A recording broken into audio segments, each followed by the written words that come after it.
धर्मवीर भारती की रचना सूरज का सातवां घोड़ा। निवेदन। गुनाहों का देवता के बाद यह मेरी दूसरी कथाकृति है।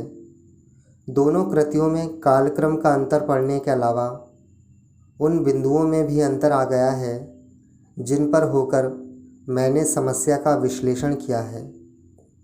कथा शैली भी कुछ अनोखे ढंग की है, जो है तो वास्तव में पुरानी ही, पर इतनी कि आज के पाठक को थोड़ी नई या अपरिचित सी लग सकती है।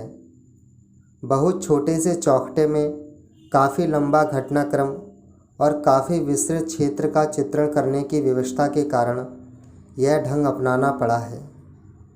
मेरा दृष्टिकोण इन कथाओं में स्पष्ट है, किंतु इनमें आए हुए मार्क्सवाद के जिक्र के कारण थोड़ा सा विवाद किसी क्षेत्र से उठाया जा सकता है। जो लोग सत्य की ओर से आंख मूंदकर अपने पक्ष को गलत या सही ढंग से प्रचारित करने को समालोचना समझते हैं, उनसे मुझे कुछ नहीं कहना, क्योंकि साहित्य की प्रगति में उनका कोई रचनात्मक महत्व मैं नहीं मानता। हाँ, जिनमें थोड़ी सी समझदारी, सहानुभूति और परिहास प्रवृत्ति है, उनसे मुझे एक स्पष्ट बात कहनी है। पिछले 3-4 वर्षों में मार्क्सवाद के अध्ययन से मुझे जितनी शांति, जितना बल और जितनी आशा मिली है, हिंदी की मार्क्सवादी समीक्षा और चिंतन से उतनी ही निराशा और असंतोष। अपने समाज, अपनी जन संस्कृति और उसकी परंपराओं से वे नितांत अनभिज्ञ रहे हैं। अतः उनके निष्कर्ष ऐसे ही हैं कि उन पर या तो रोया जा सकता है या दिल खोलकर हंसा जा सकता है। फिर उसकी कमियों की ओर इशारा करने पर वे खींच उठते हैं। वह और भी हास्यास्पद और दयनीय है। इसके बावजूद मेरी आस्था कभी भी मार्क्सवाद में कम नहीं हुई और न मैंने अपनी जनता के दुख दर्द से मुंह फेरा है।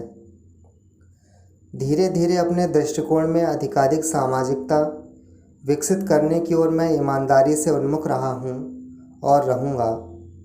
और उसी दृष्टि से जहाँ मुझे मार्क्सवादी शब्दजाल के पीछे भी असंतोष, अहमवाद और गुटबंदी दिख पड़ी है, उसकी ओर साहस से स्पष्ट निर्देश करना मैं अनिवार्य समझता हूँ, क्योंकि ये तत्व हमारे जीवन और हमारी संस्कृति की स्वस्थ प्रगति में खतरे पैदा करते हैं। मैं जानता हूँ कि जो मार्क्सवादी अपने व्यक्तित्व में सामाजिक तथा मार्क्सवाद की पहली शर्त ऑब्जेक्टिविटी विकसित कर चुके हैं, वे मेरी बात समझेंगे और इतना मेरे संतोष के लिए यथेष्ट है। इसकी भूमिका श्री अज्ञेय ने लिखना स्वीकार कर ली। इसके लिए मैं उनका कितना आभारी हूँ, यह शब्दों में व्यक्त नहीं किया जा सकता। वे मेरे अंतर की आस्था और ईमानदारी को पहचानते हैं, और आज के युग में किसी भी लेखक को इससे अधिक क्या चाहिए।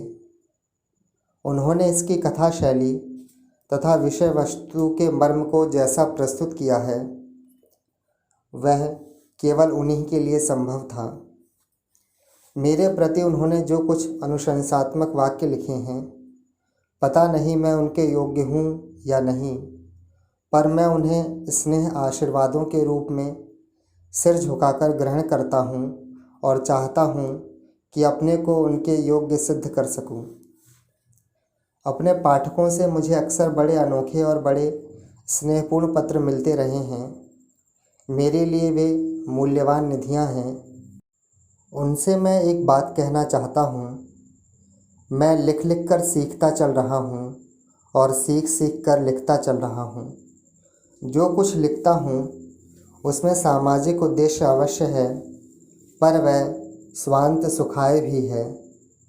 यह अवश्य है कि मेरे स्व में आप सभी सम्मिलित हैं।